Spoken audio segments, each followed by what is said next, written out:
Hello everyone. आज हम UP board paper जो 7 तारीख को हुआ था उसका एनालिसिस करने जा रहे हैं। मुझे उम्मीद है आप सब लोग पेपर को समझ पाएंगे अच्छे से। देखिए, ये पेपर में बहुत ही आसान पेपर आया था, लेकिन जिसको कंसेप्ट नहीं क्लियर था उसके लिए पेपर काफ़ी टफ बन गया था। देखिए, इसमें 5 सेक्शन दिया गया है और पहला इंस्ट्रक्शन ये है कि ऑल क्वेश्चंस आर कंपलसरी, मतलब सारे क्वेश्चंस इसमें कंपलसरी है। There is no questions to leave.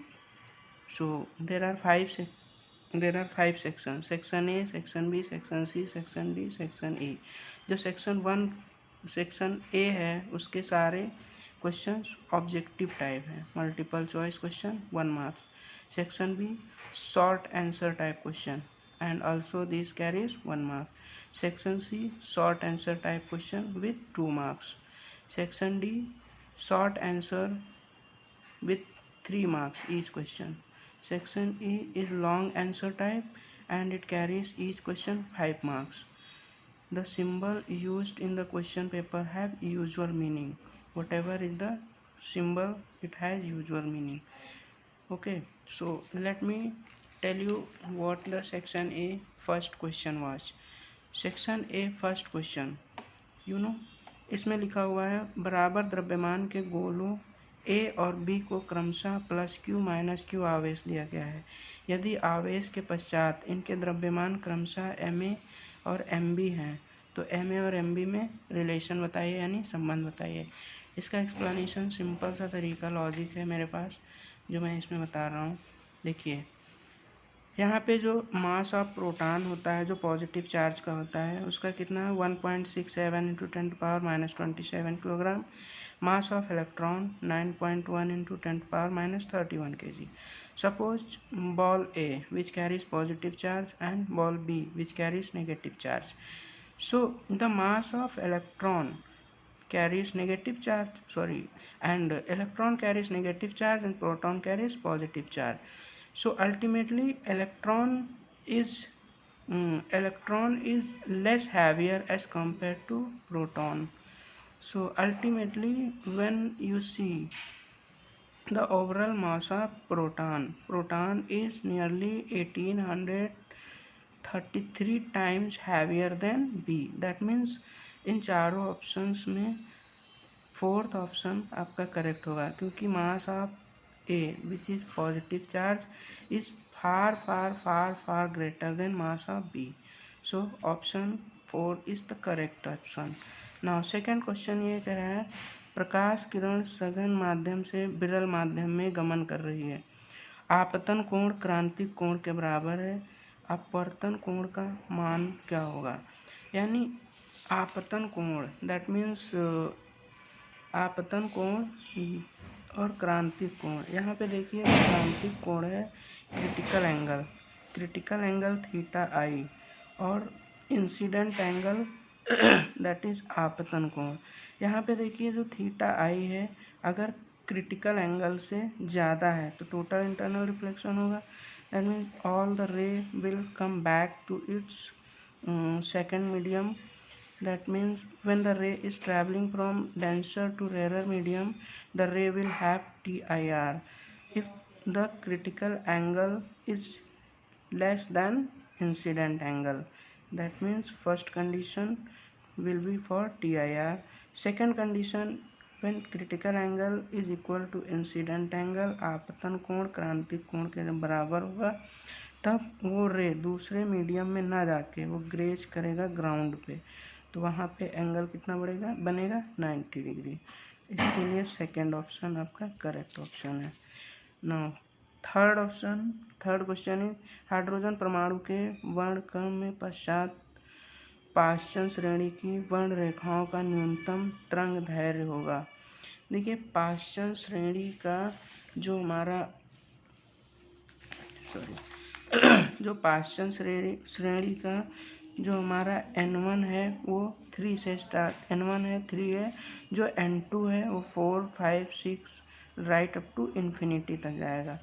इसमें जो लैम्डा का रिलेशन है वो क्या है, 1/λ is equals to R time 1/n1² minus 1/n2²।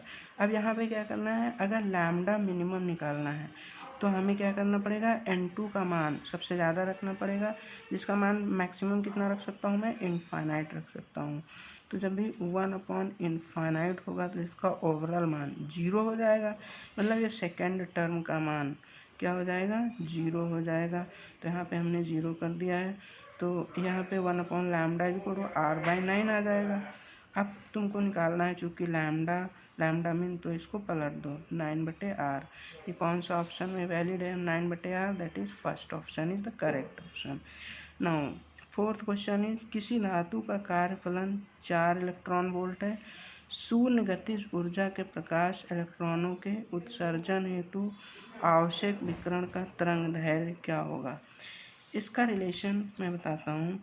जो एनर्जी और वर्क फंक्शन का रिलेशन है वो energy equal to work function यानी कार्यफल, वर्क फंक्शन कार्यफलन इन प्लस काइनेटिक एनर्जी। यहाँ पे काइनेटिक एनर्जी जो है वो कितना दिया हुआ है, काइनेटिक एनर्जी यानी गतिज ऊर्जा हमको दे रखा है 0 दिया हुआ है।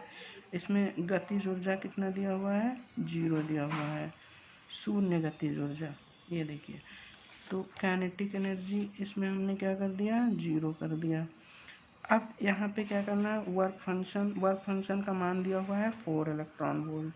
एनर्जी डी ब्रॉगली वेवलेंथ से हम लोग इसमें क्या करते हैं, एनर्जी का फॉर्मूला H/F होता है। तो यहाँ पे H क्या है, प्लैंक्स कांस्टेंट है, F क्या है, फ्रीक्वेंसी है। फ्रीक्वेंसी को क्या लिख सकते हैं, C/λ भी लिख सकते हैं। तो इसमें फाइनल रिलेशन जो बनता है वो क्या बनेगा, E=W0, यानी एनर्जी की जगह पे क्या लिख दूंगा, Hc/λ। एनर्जी की जगह पे क्या लिखूंगा मैं, Hc/λ। यहाँ देखिएगा एनर्जी इक्वल टू Hc/λ लिखूंगा। तो यहाँ पे जो मान रखूँगा मैं, यहाँ देखिए, यहाँ पे मैंने सॉल्व किया लैम्डा =HC/W0। ये कहाँ से आया, इस रिलेशन से आया। HF=W0, that means F=Hc/λ, F=C/λ रख दूंगा। λ क्रॉस मल्टीप्लाई करके λ=Hc/0। H का मान मैंने लिख दिया 6.62 × 10⁻34। C का मान जो स्पीड ऑफ लाइट है 3 × 10⁸ मीटर पर सेकंड होता है। W0 4 इलेक्ट्रॉन वोल्ट था। इलेक्ट्रॉन वोल्ट को जूल्स में कन्वर्ट करेंगे। जो 1 इलेक्ट्रॉन वोल्ट होता है वो किसके बराबर होता है, 1.6 × 10⁻19 जूल के बराबर, क्योंकि हमारा ये ऊपर वाला जो यूनिट है वो जूल्स वाले फॉर्म में था। ठीक, तो यहाँ पे भी इलेक्ट्रॉन वोल्ट को जूल्स में कन्वर्ट करके लिखूँगा। फिर इसको फाइनली सॉल्व करेंगे तो ये आ जाएगा 3103.1 एंगस्ट्रॉम, जो अप्रॉक्सीमेटली कौन से ऑप्शन के क्लोज आ रहा है, हमारा थर्ड ऑप्शन के 3108 angstrom. Let me see section, no in this section question number अंगा यू सी, विद्युत चुंबकीय तरंग के वैद्युत एवं चुंबकीय क्षेत्र सदिश क्रमशः ई बार एवं बी बार हैं। तरंग संरक्षण की दिशा प्रदर्शित होगी। जो इलेक्ट्रोमैग्नेटिक वेव होता है उसका प्रोपागेशन डायरेक्शन जो होता है E×B, जो भी इसका क्रॉस प्रोडक्ट का रिजल्ट आता है वो क्या दे देता है, हमको प्रोपागेशन डायरेक्शन देता है। इसमें कौन से दिशा को प्रदर्शित करेगा, E×B हमारा फाइनल आंसर होगा, जो कि ऑप्शन नंबर 4 होगा। इसका मतलब जो प्रोपागेशन डायरेक्शन होगा वो इलेक्ट्रिक फील्ड के परपेंडिकुलर होगा और मैग्नेटिक फील्ड के भी परपेंडिकुलर होगा, क्योंकि क्रॉस प्रोडक्ट का result perpendicular to the plane of incident होता है।